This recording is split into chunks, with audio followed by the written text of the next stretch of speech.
Hi guys, good morning. हे बघा आमच्या इथे किती छान वेदर असतो. हा टाईम 6:30चा आहे. ते छान असतं.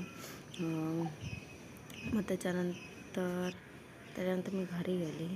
घरी गेल्यानंतर माझं बाळसुद्धा उठलं होतं. म्हणजे आम्ही दोघं सोबतच उठलो. मग हे माझं किचन मी रात्री सगळं आवरून ठेवते, कारण सकाळी मला टेन्शन नको. मग मी झाडूपोछा मारायला घेतला. झाडूपोछा मारून मी ब्रश केला. ब्रश करून मी आंघोळीसाठी पाणी ठेवलं. आंघोळीसाठी पाणी ठेवून मी फुलं आणायला गेली. मी फुलं घेऊन आली.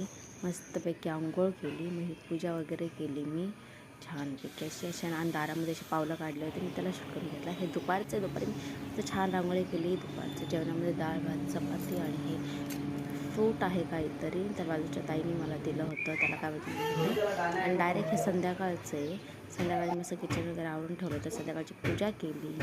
दारामध्ये छानपैकी असा दिवा लावला मी. आणि नाश्त्यामध्ये कॉफी आणि ही पुरणाची पोळी होती. ती मला खूप आवडते. इथे माझं बाळसुद्धा झोपलेलं आहे. मग असा होता माझा आजचा दिवस. ठीक आहे, बाय.